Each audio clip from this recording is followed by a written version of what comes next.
aujourd'hui on va parler des cours avec EF, c'est une question qui revient vraiment souvent, comment ça se passe. Donc on va commencer tout de suite par les cours d'anglais généraux et ensuite je ferai une deuxième vidéo concernant les options. C'est parti! Donc quand vous arrivez à EF, il faut savoir que les cours sont classés par niveau. Donc vous êtes avec des gens de votre même niveau normalement. Vous passez un test en ligne sur IF Connect, MyConnect.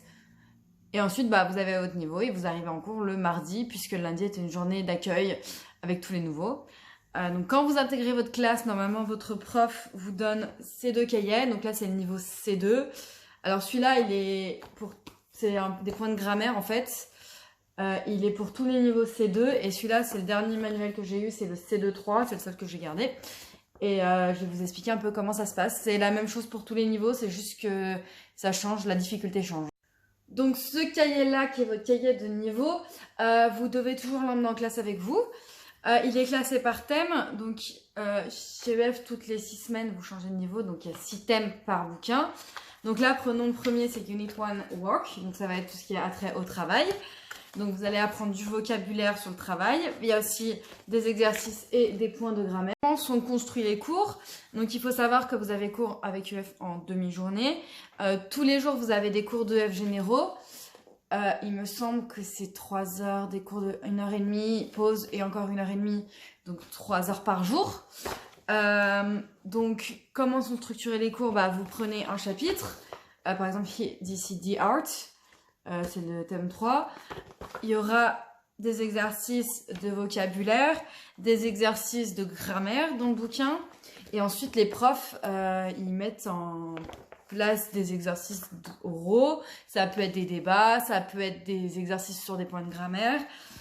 En général, ils agrémentent aussi avec soit une visite au musée, ça selon le thème, soit un cours à l'extérieur. Ça peut être aussi un exercice plus sur un jeu, ou des films, ou des séries, des extraits de films, des extraits de séries, avec à la fin une débat, une discussion. Voilà. Chaque prof agrémente un peu son cours aussi comme il l'entend, pour sortir un peu du bouquin qui peut être vraiment ennuyeux et faire vraiment des cours très intéressants à suivre déjà et puis à participer. Plus vous participez, plus vous apprenez. Et aussi, ce qu'il faut savoir, c'est que si vous intégrez EF en cours de route, parce qu'il y a des rentrées tous les lundis, vous pouvez commencer en fait pas par l'unité 1 du bouquin, mais par l'unité par exemple 2, 3 ou 4.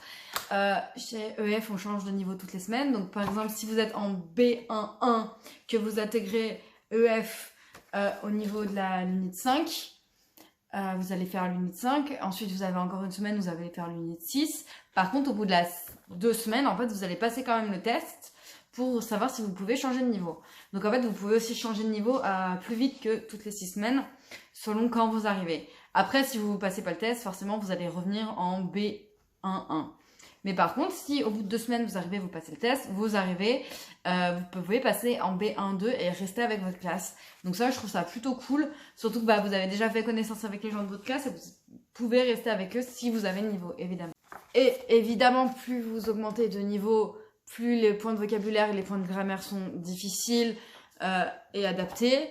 Ce qu'il faut savoir, c'est que c'est des concepts genre le futur, l'art, des points un peu plus élaborés, alors que dans les niveaux débutants, ça va plutôt être le vocabulaire sur la cuisine, le vocabulaire sur la maison, ce genre de choses, des choses vraiment très importantes. Et après, vous apprenez du vocabulaire un peu plus élaboré, avec des choses un peu plus compliquées, des débats aussi beaucoup plus compliqués et des points de grammaire qui vous donnent vraiment l'impression en fait d'être bilingue, des points de grammaire qui montrent que vous êtes plus débutant. Par exemple, someone who is doing something, someone doing something, des choses comme ça, où on réduit les phrases, ça, vous apprenez vraiment à être bilingue, à parler comme un native.